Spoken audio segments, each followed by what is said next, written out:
Serem banget. Iya. Pacaran bukannya romantis malah sadis itu mah. Iya. Kacau. Makanya kita obrolin aja nih. Ah tapi gua nggak ngerti ilmunya. Tenang aja, kebetulan gue punya temen.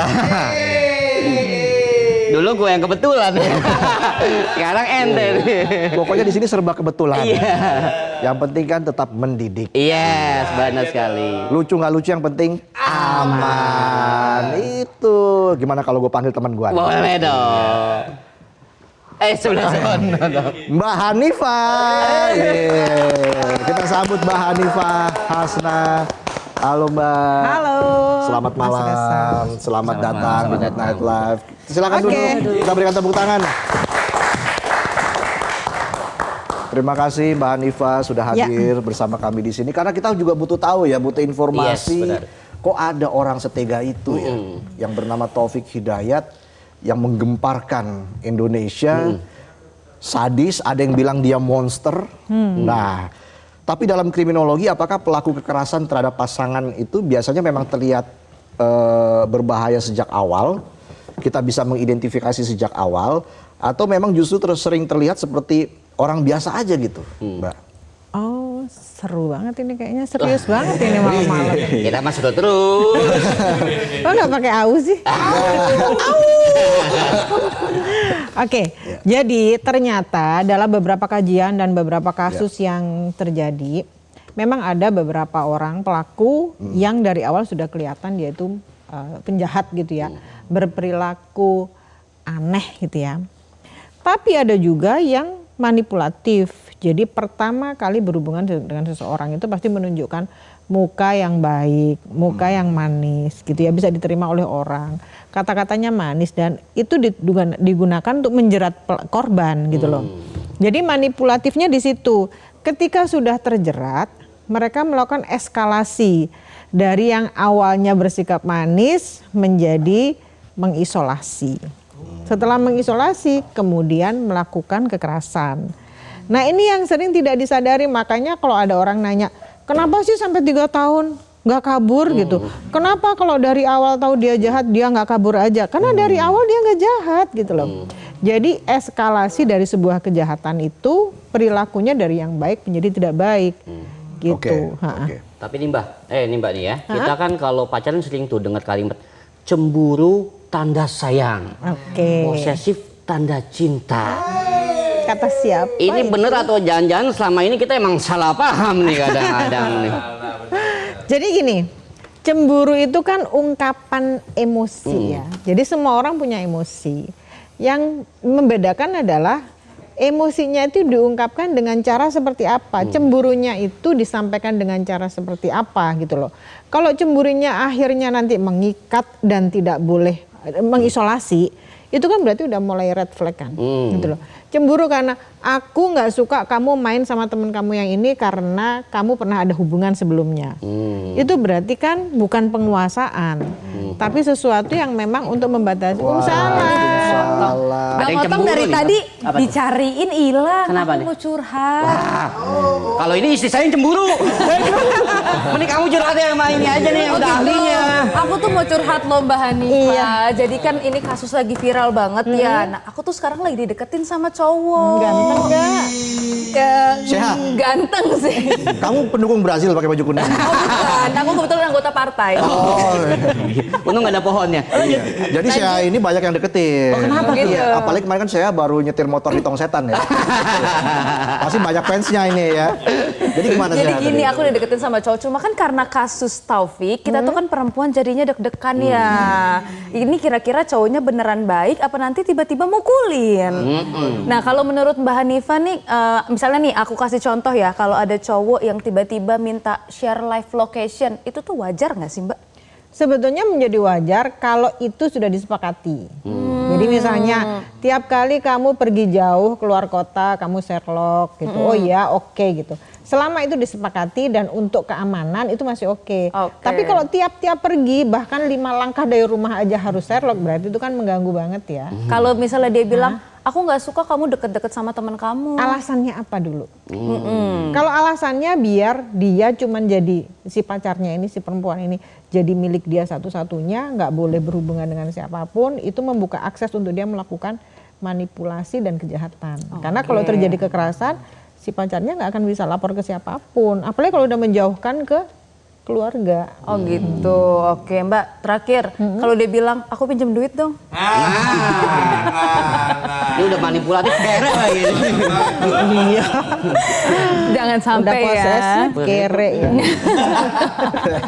Harus Ya segera udah, ditinggal. nggak perlu dijawab kok Mbak, nggak perlu Nggak usah dijawab. dijawab Mbak. Nanti kita curhat di belakang aja ya Mbak. Nanti kita ngobrol lagi usai jeda, tetaplah di Midnight Live.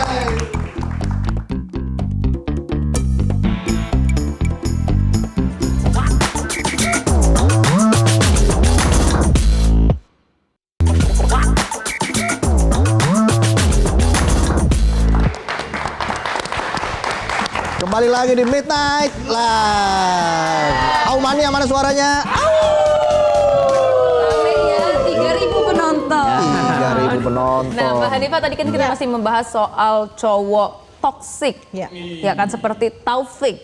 Nah, aku tuh sering dengar cowok-cowok itu pada beralasan dia sebenarnya orangnya emosian dan kadang-kadang ada cewek yang percaya. Jadi kalau ngomong tuh kayak dia orangnya baik tapi emosian aja. Nah, emang emosian itu bisa jadi alasan dari tindak laku kekerasan, Mbak? Ya nggak bisa dibenarkan. Emosi itu kan ada emosi positif sama emosi negatif. Emosi positif itu ya rasa sayang, perhatian gitu ya.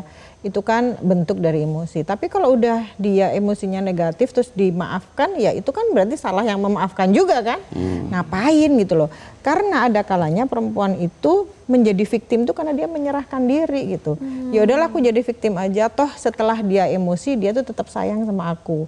Nah kondisi-kondisi seperti ini sebetulnya yang menjadi makanan empuk gitu ya bagi si pelaku. Karena nggak perlu berusaha keras, dia sudah menyerahkan diri.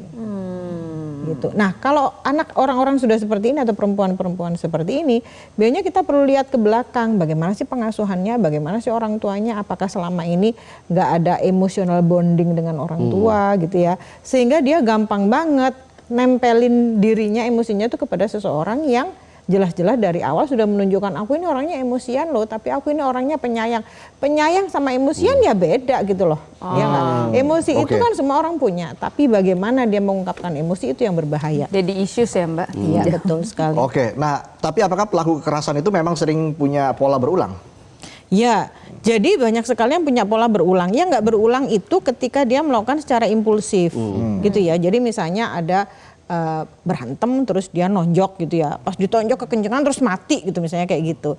Tapi ada beberapa orang yang koersif kontrol itu dia pasti melakukan secara berulang dan dalam waktu yang sangat lama.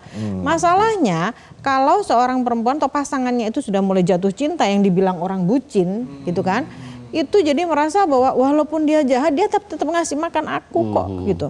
Walaupun dia jahat, kalau aku sakit dia ngobatin kok gitu. Padahal polanya itu kan jelas.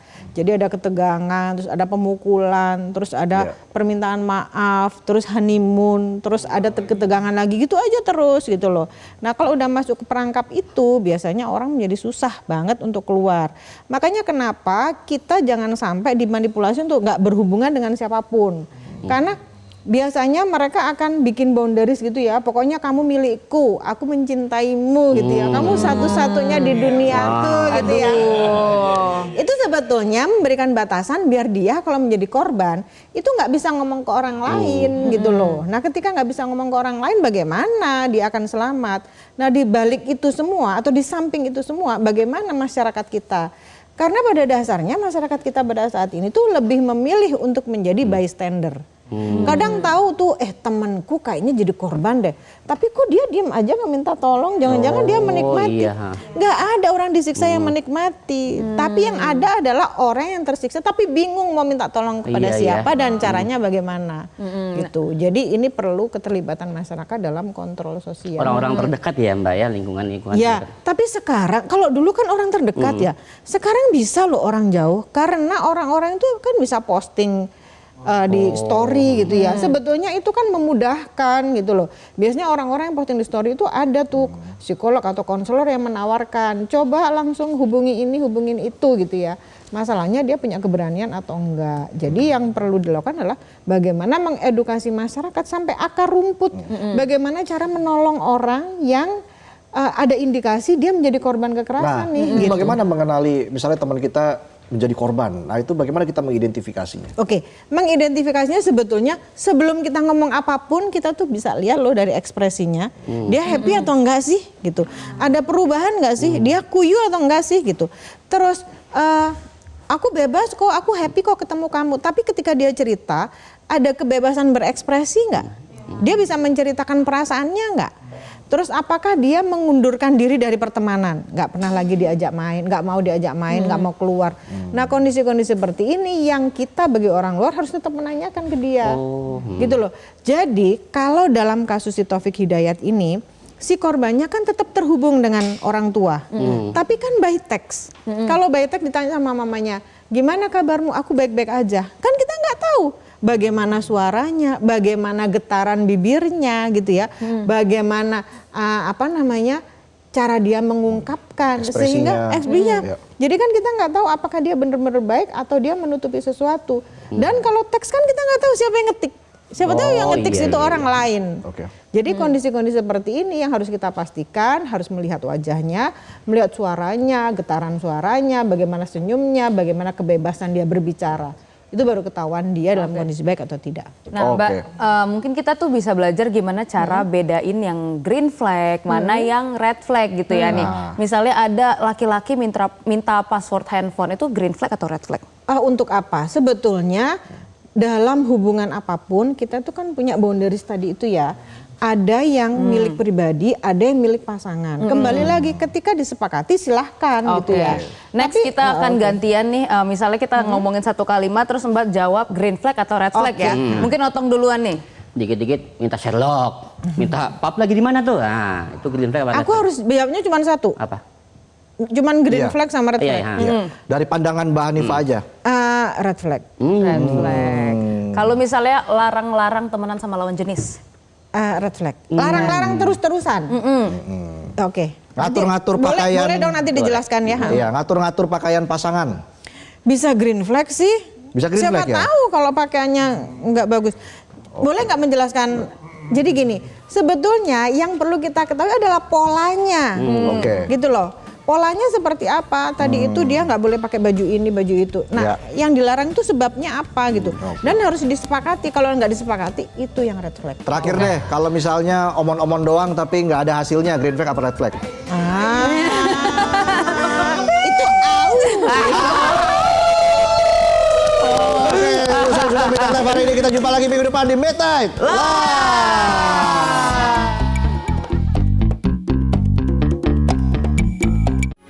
Metro TV. Jelajahi cara baru mendapatkan informasi. Download Metro TV Extend sekarang.